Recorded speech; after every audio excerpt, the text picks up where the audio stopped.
Trains didn't just change the West, they changed Western movies.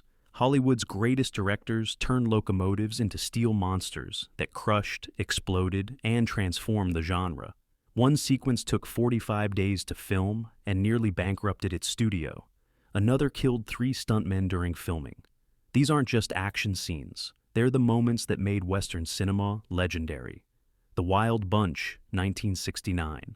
Sam Peckinpah's blood-soaked masterpiece opens with a train robbery gone catastrophically wrong. The bunch, disguised as soldiers, hits a railroad office while a temperance parade marches outside. What follows is pure chaos, bodies flying through windows, horses trampling civilians, and enough bullets to start a small war. The train sequence wasn't just violent, it was revolutionary. Peckinpah used 6 cameras running at different speeds, creating that signature slow-motion carnage that made audiences physically ill. The studio nearly pulled funding when they saw early footage. Warner Brothers executives reportedly walked out of the first screening, calling it depraved. Critics coined the term balletic brutality, and theaters reported walkouts during opening weekend. William Holden later admitted they fired over 90,000 blank rounds during filming. The sequence alone cost nearly $800,000 in 1969 dollars, about a quarter of the entire budget. The film was initially banned in Mexico and heavily censored across Europe. The final cut ran 30 minutes shorter than Peckinpah's original vision, but still shocked audiences worldwide. Today, directors from Tarantino to Bay still reference this scene as the moment action cinema grew up. It transformed Western violence from sanitized gunfights to disturbing, visceral chaos that forced viewers to confront the brutality they'd been cheering for decades. Once Upon a Time in the West, 1968. Sergio Leone's epic opens with a sequence so perfect it's taught in film schools worldwide. 3 gunmen wait at a dusty station. The train arrives in real time, steam hissing, wheels grinding, Henry Fonda's ice-blue eyes emerging from shadow to reveal cinema's most shocking villain turn. Leone spent an entire week shooting just this station sequence. No dialogue for nearly 15 minutes, just creaking windmills, dripping water, and Charles Bronson's harmonica cutting through the silence. The locomotive itself becomes a character, announcing evil's arrival with mechanical precision. Leone positioned microphones inside the steam chambers to capture the locomotive's breathing, giving it an almost living presence. Critics initially dismissed it as slow, but Martin Scorsese later called it the greatest opening sequence in Western history. Composer Ennio Morricone wrote the score before filming began, and Leone played it on set to set the rhythm of the scene. The film bombed in America, making just $2.1 million against its $5 million budget. But in Europe, it pulled in over $30 million and cemented Leone's reputation forever. Cinematographer Tonino Delle Colli used extreme close-ups of eyes and faces juxtaposed against the vast landscape, creating what critics called operatic cinema. The train sequence established a cinematic language that influenced generations of filmmakers. When Jack Nicholson screened it for Roman Polanski, the director reportedly stood up halfway through and exclaimed, "This is how you make movies." Even today, no filmmaker has matched Leone's masterful tension building in this legendary train arrival. The Great Train Robbery, 1903. This isn't just a Western with a train. This is literally the first narrative film in history. Edison Studios gave director Edwin S. Porter carte blanche to create something revolutionary, and he delivered 12 minutes that invented modern cinema.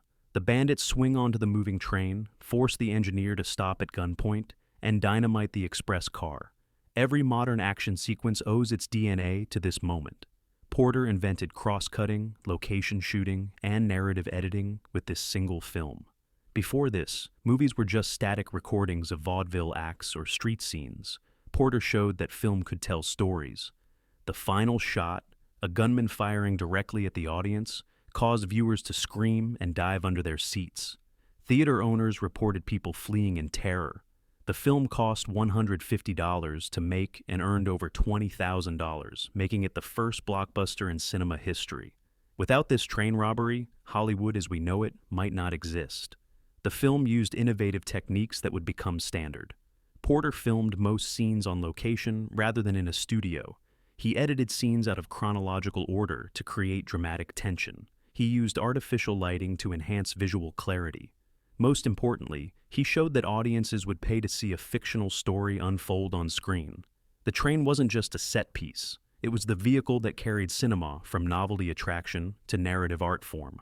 Every filmmaker who's ever called action owes a debt to this primitive but groundbreaking train sequence that showed film's true potential.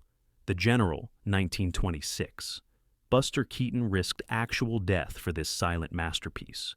He plays a Confederate engineer who chases Union soldiers who've stolen his beloved locomotive. The train chase that follows includes Keaton performing every stunt himself, running across moving train cars, sitting on the coupling rod as it pistons up and down, and narrowly avoiding death multiple times. The climactic sequence features a real train crashing through a burning bridge into a river below. No miniatures, no effects. They collapsed an actual bridge and destroyed a $42,000 locomotive. It remains the most expensive single shot in silent film history. The production company had one chance to get it right, with 6 cameras positioned to capture the moment. The wreckage remained in the river for 20 years afterward, becoming a tourist attraction. Initially considered a flop, earning just $750,000 on a $1 million budget, it nearly ended Keaton's career. United Artists executives were so disappointed, they removed Keaton's independent production privileges. Orson Welles later called it the greatest comedy ever made, perhaps the greatest film ever made. Modern directors like Christopher Nolan still reference its practical effects when planning their own action sequences. Film historians note that Keaton performed dozens of gags that would be considered too dangerous for any modern star. In one sequence, he sits on the train's cowcatcher as it moves at full speed, grabbing railroad ties and tossing them aside. A miscalculation of inches would have meant death. The authenticity of danger gives the film a tension that CGI can never replicate. Even a century later, watching Keaton navigate moving trains with split-second timing produces genuine anxiety in viewers. We know what we're seeing is real, with real consequences. 3:10 to Yuma, 1957. The original version of this classic centers entirely around getting outlaw Ben Wade onto a train while his gang tries to stop it. The 3:10 to Yuma itself appears in only the final minutes, but the entire film ticks toward its arrival with clockwork tension. Director Delmer Daves shot the station sequence in a harsh, unforgiving light, making the train tracks look like prison bars. Glenn Ford and Van Heflin's final dash across the platform remains one of the most tension-filled moments in Western history. The train whistle becomes a character itself, signaling both salvation and doom, depending on whose perspective you take. Critics praised its psychological depth, but audiences in 1957 found it too cerebral, preferring John Wayne's more straightforward adventures. It earned just $1.85 million on a $1 million budget. The film's reputation grew over decades, eventually prompting the 2007 remake that grossed over $70 million worldwide. Cinematographer Charles Lawton Jr. used extreme shadows and tight framing to create a sense of confinement, even in exterior scenes. The sound design was revolutionary. In the final sequence, the train's approach is heard long before it's seen, building anticipation through audio cues alone. The film subverted Western conventions by focusing on moral ambiguity rather than clear heroes and villains. Even the train itself represents competing ideas, progress, and civilization, but also the corruption of the East invading frontier independence. When the locomotive finally appears in a cloud of steam, it feels almost mythological after nearly 2 hours of anticipation. Few films have built so much tension around a vehicle that appears for less than 5 minutes of screen time. How the West Was Won, 1962. This epic features the most spectacular train robbery ever filmed. Shot in ultra-wide cinerama using 3 synchronized cameras, it creates an immersive experience that made audiences feel they were actually on the train when bandits attack. The sequence required building an entire functioning train on a custom track. Director John Ford insisted on authenticity. Real steam, real speed, real danger. When the locomotive derails, they destroyed an actual vintage train. The insurance paperwork alone ran 43 pages. The Cinerama process required custom-built camera rigs weighing over 800 pounds, making tracking shots a logistical nightmare. With 5 directors and a massive all-star cast, this extravaganza cost MGM $15 million, but earned back $50 million worldwide. The train sequence alone took 24 days to shoot. Roger Ebert called it the last genuine spectacle of Hollywood's golden age, with the train robbery representing the pinnacle of what could be achieved before CGI. The film's railroad segment featured George Peppard fighting bandits across moving train cars, while the locomotive speeds through Monument Valley. The Cinerama process used 327mm lenses filming simultaneously, creating a 146-degree image that wrapped around specially constructed theaters. Viewers reported motion sickness during the derailment sequence.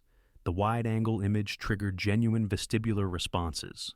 The crash itself used 7 cameras, knowing they'd have only one chance to capture the destruction. Railway historians consulted on every detail, from uniform buttons to whistle sounds. Modern IMAX films still reference its techniques when attempting to create immersive experiences. When Martin Scorsese saw it as a child, he reportedly told his father, "This isn't just a movie, it's like being there." Butch Cassidy and the Sundance Kid, 1969. The Union Pacific Flyer sequence is pure Western perfection.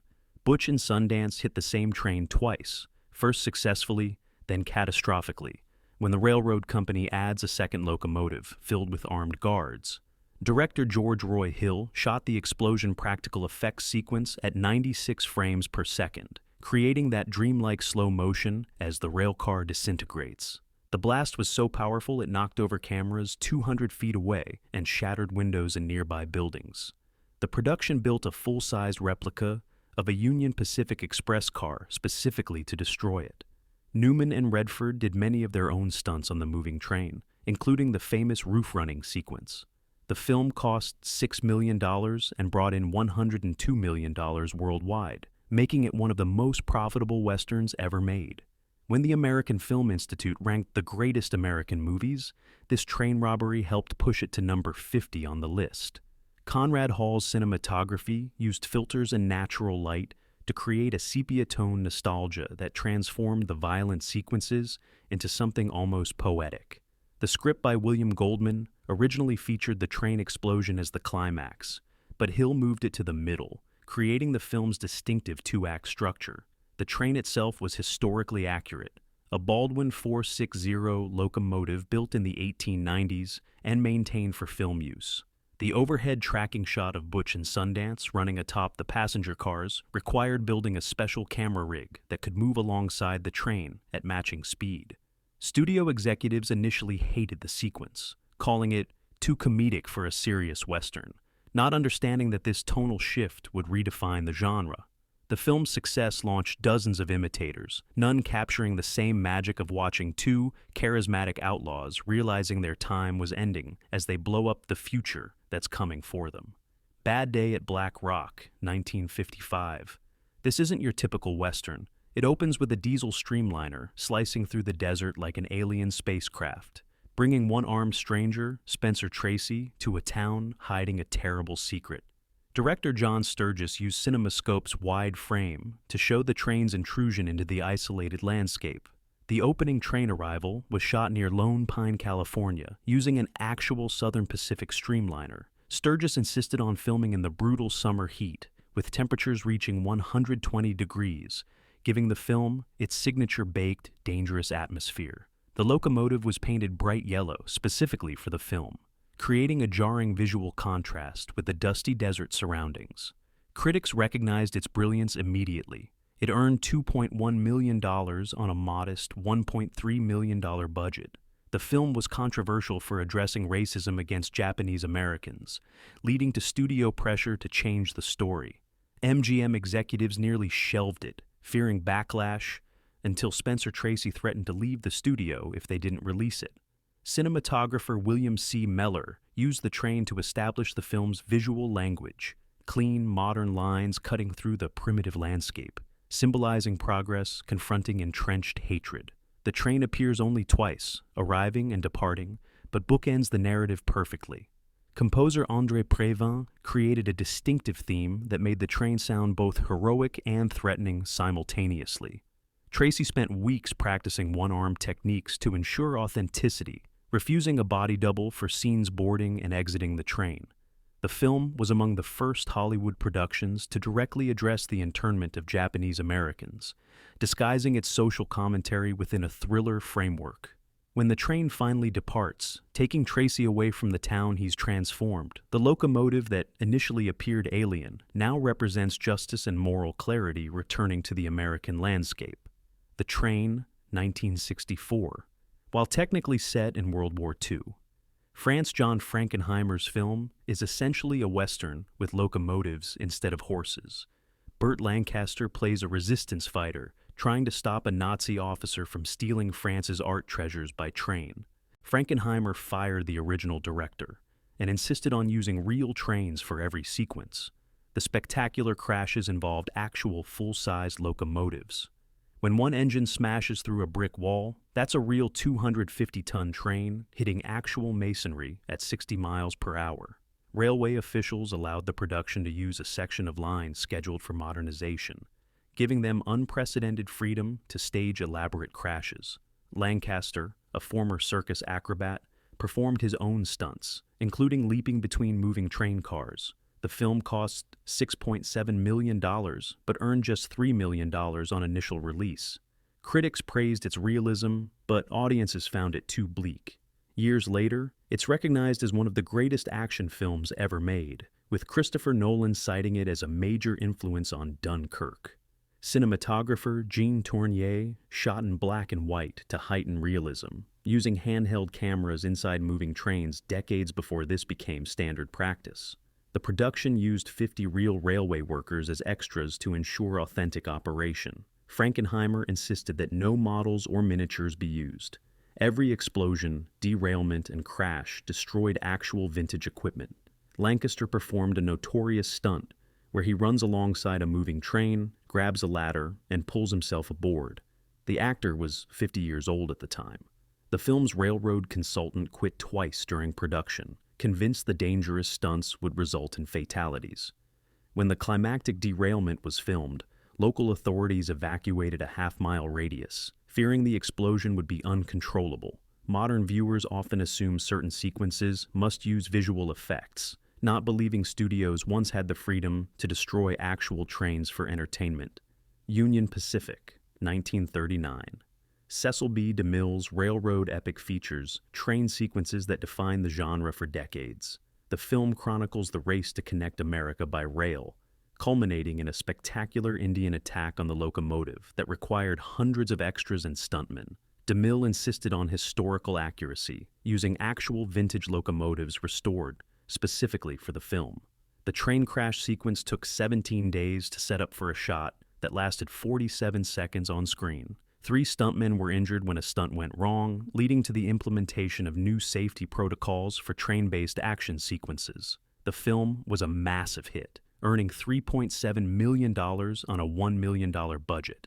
Paramount promoted it with a cross-country publicity tour on an actual vintage train, generating crowds of thousands at every stop. The Museum of Modern Art now preserves the film as culturally significant for its authentic portrayal of railroad expansion. Barbara Stanwyck and Joel McCrea performed dangerous scenes on moving trains without safety equipment, standard practice in 1939 Hollywood. The production employed 3,000 extras for the Promontory Point ceremony, recreating the joining of the Transcontinental Railroad. DeMille's research team spent months in railroad archives ensuring every technical detail was correct, from whistle sounds to valve configurations. The Indian attack sequence required building a full-scale train on a specially constructed track through dangerous terrain. When the locomotive derails, they used a real 1860s steam engine considered too damaged for preservation. Stunt coordinator Yakima Kanut developed new techniques for falling from horses onto moving trains that became standard practice for decades. The film's success spawned dozens of railroad-themed westerns throughout the 1940s. DeMille later said, "We didn't just make a movie about building a railroad, we practically built one ourselves." Jesse James, 1939. This Tyrone Power, Henry Fonda classic features the most notorious train stunt in Hollywood history. The sequence where a horse and rider plunge off a cliff into a river below resulted in the horse's death, causing such public outrage that it led directly to the creation of the American Humane Association's Film Monitoring Program. The train robbery scenes were shot on the Sierra Railroad using vintage locomotives.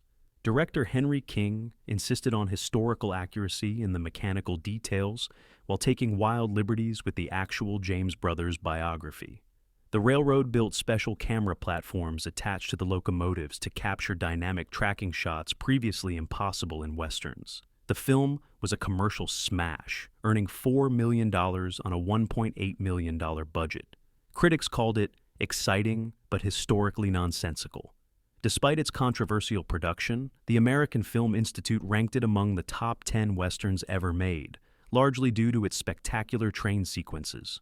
Cinematographer George Barnes pioneered techniques for shooting inside moving trains, using reflectors to balance natural light with interior darkness. The production employed actual railroad engineers as technical advisors and extras. Henry Fonda later admitted feeling deep discomfort about the glamorization of the James Gang, who were brutal criminals in reality. The infamous cliff sequence used a blindfolded horse forced to run off the edge. The resulting footage was so disturbing that audience complaints reached Congress.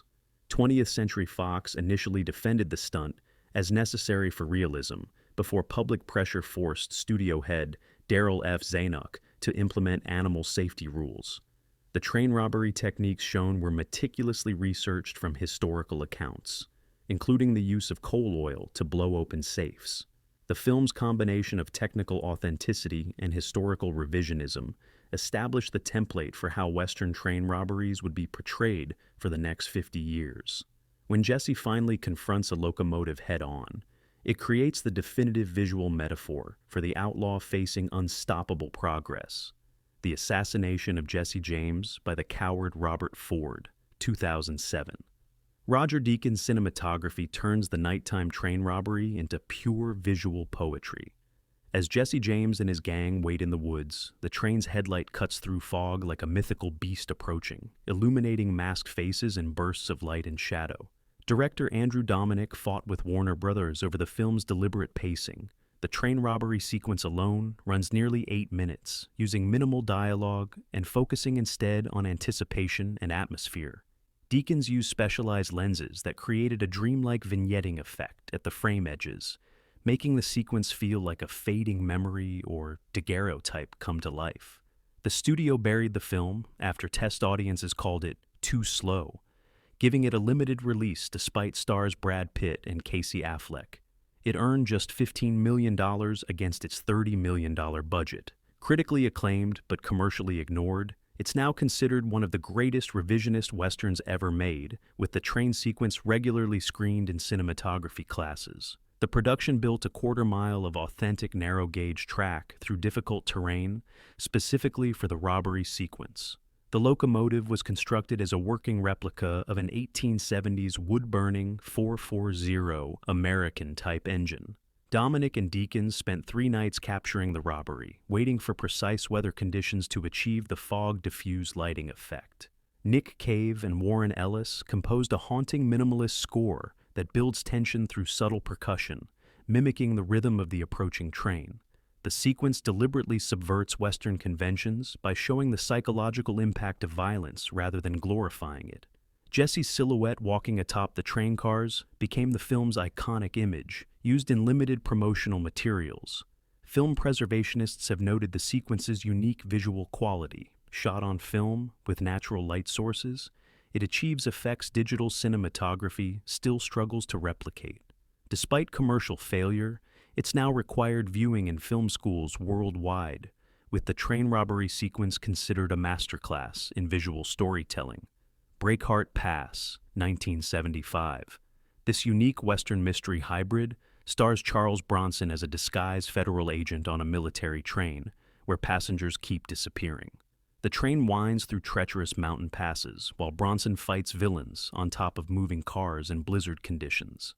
The spectacular derailment sequence used no miniatures. they pushed an actual vintage locomotive off a trestle bridge.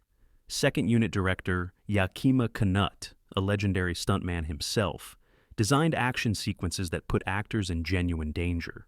The film used 3 different vintage steam locomotives, including a rare 1885 Baldwin that was nearly 90 years old during filming. Shot in Idaho on the Camas Prairie Railroad's Railroad of the Clouds, the production battled temperatures of minus 30 degrees. The film earned just $7 million on a $4 million budget, but became a cable TV staple throughout the 1980s. Today, railroad enthusiasts treasure it for featuring authentic vintage steam operations rarely captured on film. The screenplay was written by Alistair MacLean, better known for war thrillers like The Guns of Navarone, bringing a unique mystery structure to the Western genre. Director Tom Grease insisted on shooting on actual moving trains rather than stationary cars with moving backgrounds. The fight sequence atop the snowbound train cars used no safety wires. Bronson and the stuntmen were secured only by their own balance at speeds approaching 40 miles per hour. The locomotive crash was filmed in a single take with 7 cameras. When the vintage engine plummeted off the trestle, it represented the destruction of a genuine historical artifact that could never be replaced. Railway historians note the film's exceptional accuracy in depicting 1870s railroad operations, from switching procedures to emergency braking techniques. The sound recording team placed microphones throughout the train to capture authentic mechanical noises, creating an immersive audio experience. Jerry Goldsmith's score incorporated actual train rhythms into the orchestration. Despite its initial commercial disappointment, the film's reputation has grown steadily among both Western and thriller fans, who appreciate its unique blend of genres and spectacular railroad sequences that represent the last era of practical train stunts before liability concerns restricted such filmmaking. 14. Terror on a Train, 1953. This criminally overlooked noir Western hybrid focuses on a bomb expert who must find and defuse explosives planted on a train carrying military explosives. The entire film unfolds in real time as Ford searches the train car by car while it sits in a rail yard, threatening to destroy an entire town. Director Ted Tetzlaff, formerly Hitchcock's cinematographer, builds unbearable tension without a single gunfight. The train never moves but becomes a claustrophobic death trap. Every creak and groan of the locomotive feels like a countdown to disaster. The film used an actual British Railways steam locomotive and authentic military ordnance experts as technical advisors. Made for just $684,000, the film earned modest returns, but critics praised its technical excellence.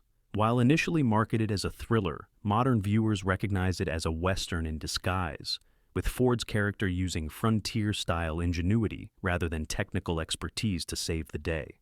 The film's unusual structure, set entirely in one night, in and around a stationary train, was revolutionary for the era. Cinematographer F.A. Young used noir-style lighting inside the cramped train cars, creating disorienting shadows that heightened the tension.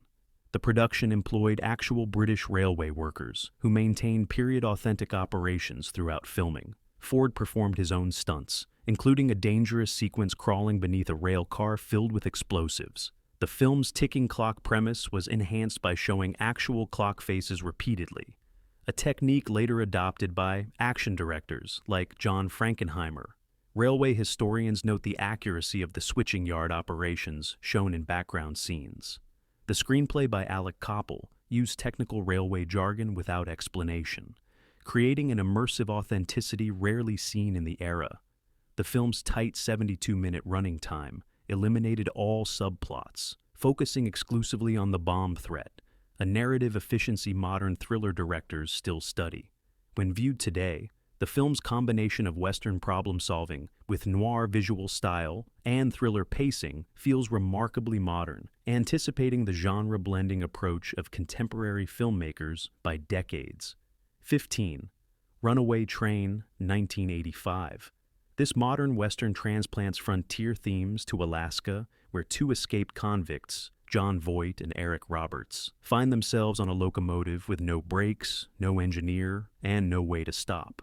Director Andrei Konchalovsky shoots the train as an unstoppable force of nature, The production used actual Alaska Railroad locomotives modified to look more menacing. Many scenes were shot on moving trains in temperatures reaching -40 degrees.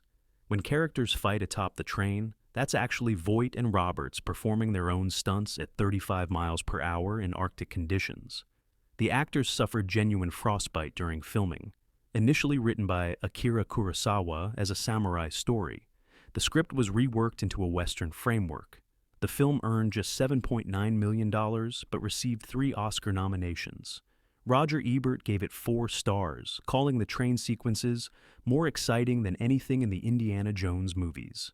Cinematographer Alan Hume captured the harsh Alaskan wilderness using helicopter shots that showed the train as a tiny mechanical intrusion in the vast frozen landscape. The production used 4 different locomotives, including one deliberately modified to be destroyed in the crash sequence. Sound designers recorded actual trains at various speeds, then amplified and distorted the audio to create the effect of a machine spiraling out of control. When the train smashes through barriers at a service depot, they destroyed actual railroad equipment without miniatures or visual effects. Rebecca De Mornay performed her own ladder-climbing stunts between moving cars, despite the dangerous ice conditions.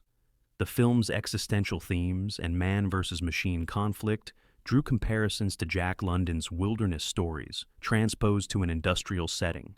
Konchalovsky later revealed that Cannon Films planned to cut 20 minutes of character development before Voight threatened to withhold publicity. The film's nihilistic ending subverted Hollywood conventions, with the train becoming both prison and executioner. Train engineers have praised the film's technical accuracy regarding how a locomotive would actually behave with disabled safety systems, a realism rarely seen in action films. The Professionals, 1966. Richard Brooks' masterful adventure features a train sequence that combines tension and explosive action. 4 mercenaries attack a train to rescue a kidnapped woman, using dynamite to separate the cars before a gunfight erupts across moving platforms. The sequence was shot in Death Valley during summer, with temperatures reaching 130 degrees.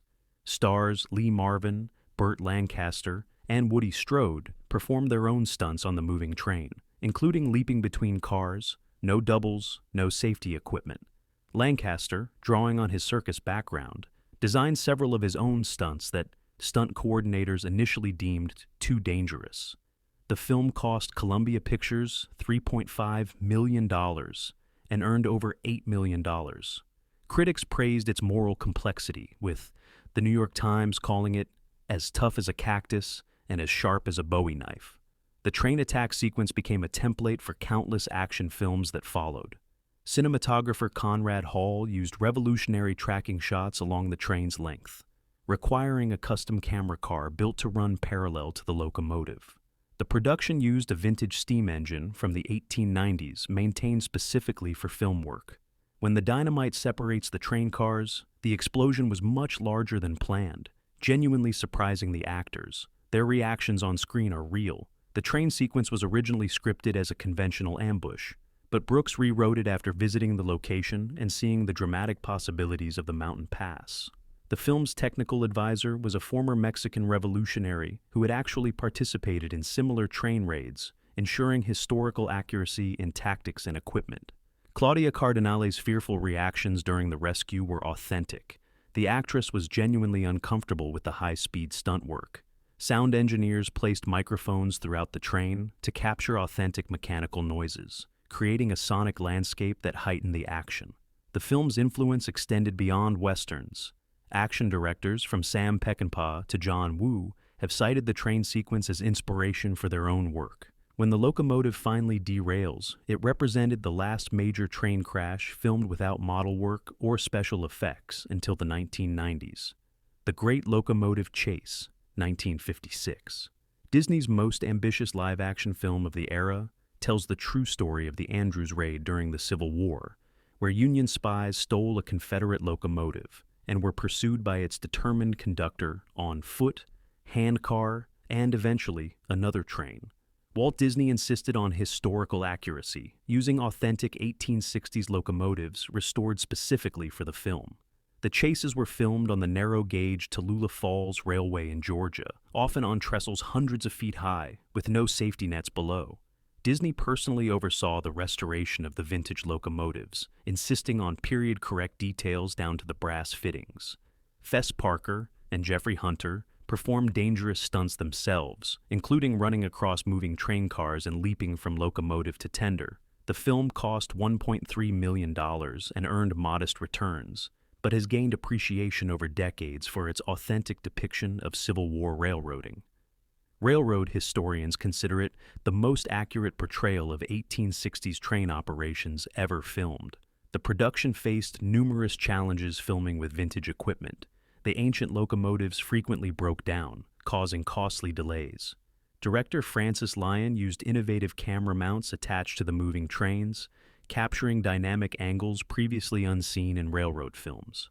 The climactic bridge-burning sequence used a full-sized replica constructed over a ravine, which was actually set ablaze with the train on it, a stunt so dangerous it would never be permitted today. Disney hired descendants of both the actual raiders and pursuers as technical advisors to ensure historical accuracy. The film's signature sequence, where the pursuers disassemble and carry a handcar around a blockade, was based on actual events documented in Civil War records. Period-authentic whistles, bells, and steam sounds were carefully recorded and preserved, becoming reference material for future railroad films. The locomotives themselves became tourist attractions after filming, with one eventually finding a permanent home at the Southern Museum of Civil War and Locomotive History in Georgia. Despite its family-friendly Disney packaging, the film unflinchingly depicts the execution of the captured raiders, an unusual historical honesty for the era. Train enthusiasts still organize fan tours of the filming locations, tracing the actual route of the Andrews Raid through the Georgia mountains. Emperor of the North, 1973. Robert Aldrich's brutal Depression-era film features a psychotic railroad conductor who takes pride in ensuring no hobos ride his train, killing them if necessary. Lee Marvin plays the king of the rails determined to survive the journey. The train combat sequences feature no stunt doubles. That's actually 55-year-old Marvin and 56-year-old Borgnine fighting atop a moving locomotive with axes, chains, and a railroad hammer. The climactic battle was shot on Oregon's Oregon, Pacific and Eastern Railway at speeds approaching 40 miles per hour. Both actors suffered multiple injuries during filming, but refused to stop production. The film's unflinching violence earned it an R rating and limited its commercial appeal. It earned just $1.5 million on a $3 million budget. Critics were divided, but Roger Ebert called it a powerful, brutal film containing one of Marvin's strongest performances. Railroad enthusiasts consider it the definitive film about Depression-era train hopping. Cinematographer Joseph Biroc strapped cameras directly to the train, creating jarring, immersive footage that puts viewers dangerously close to the action. The production used a genuine 1920s steam locomotive maintained in museum-quality condition. Borgnine spent weeks learning authentic railroad operations to ensure his character's movements in the engine cab were technically accurate. The film's title was changed from Emperor of the North Pole to the shorter version when marketers feared audiences would think it was a Christmas movie. Aldrich shot over 20 hours of train footage, far more than needed, to capture authentic operational details rarely seen on film. The sequence where Marvin rides beneath the train was performed without safety equipment at speeds exceeding 30 miles per hour. Railroad historians consider the film the most accurate portrayal of 1930s railroad culture ever filmed, from the technical operations to the hobo signs and slang. The brutal final confrontation between Marvin and Borgnine required 16 to take over 3 days, with both actors refusing breaks despite exhaustion and injuries. When the locomotive's whistle became a character voice for Borgnine's shack, the sound designers used 3 different whistles to create a distinctive, threatening sound that symbolized death approaching. The film's cult status has grown steadily over decades, with railroad museums occasionally screening it alongside historical exhibits about Depression-era railroading. Lone Ranger, 2013. Say what you will about the film's reception, But the finale features possibly the most spectacular train sequence ever filmed. Two locomotives race side by side, while Tonto and the Ranger battle villains across moving cars as the William Tell Overture blasts on the soundtrack. Director Gore Verbinski built 5 miles of actual functioning railroad from scratch in New Mexico. They constructed full-sized functioning 460 steam locomotives, rather than relying on CGI. The climactic sequence took 45 days to film, and reportedly cost over $30 million alone. Over 800 visual effects shots were combined with practical stunts to create the sequence.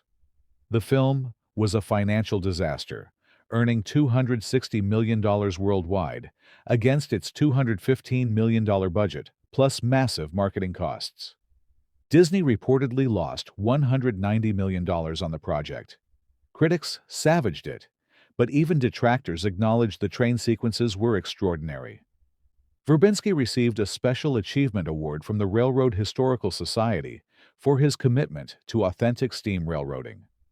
Cinematographer Bojan Bazeli used helicopter-mounted cameras to capture the parallel tracks from above, creating vertigo-inducing perspectives never before seen in Western train sequences.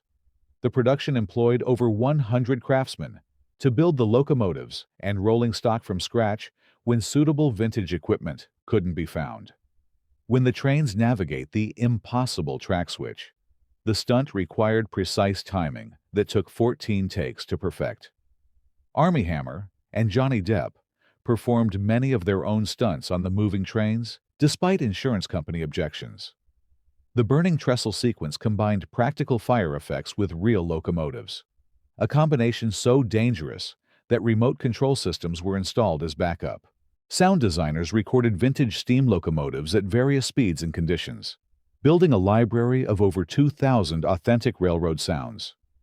The locomotives were built as fully operational steam engines, not just shells, creating authentic smoke, steam, and mechanical movements impossible to fake convincingly.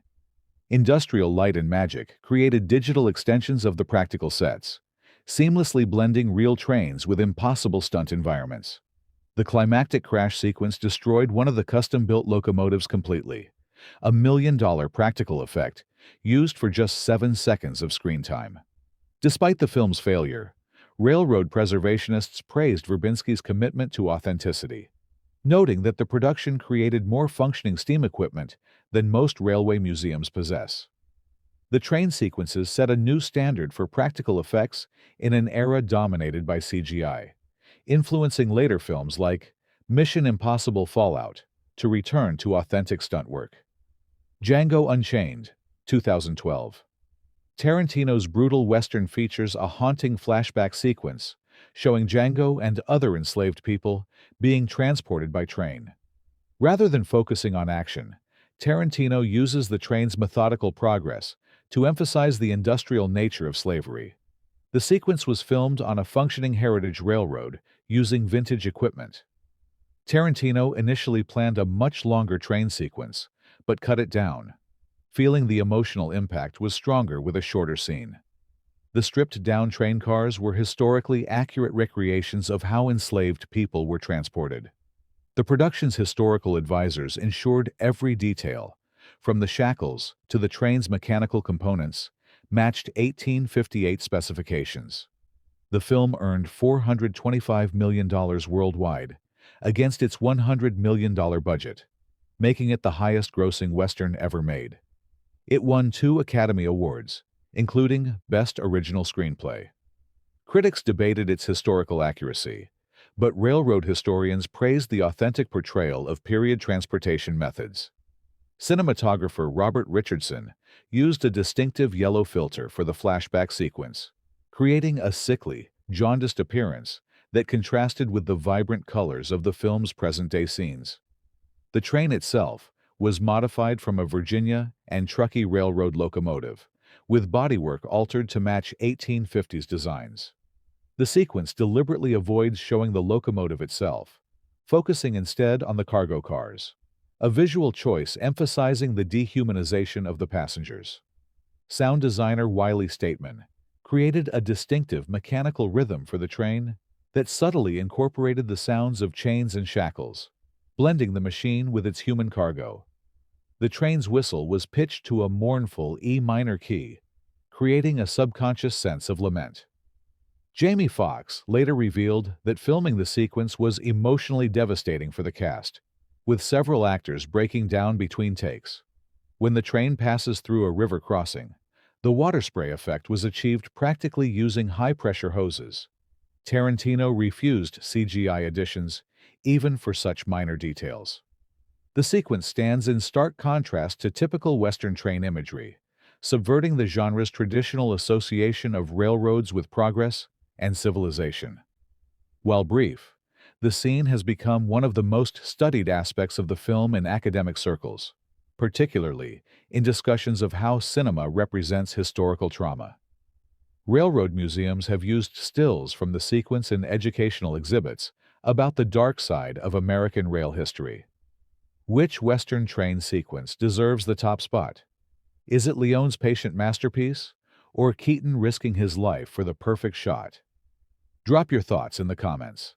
And ask yourself, would you have the guts to film these sequences today, or has Hollywood lost its nerve along with its practical effects budget?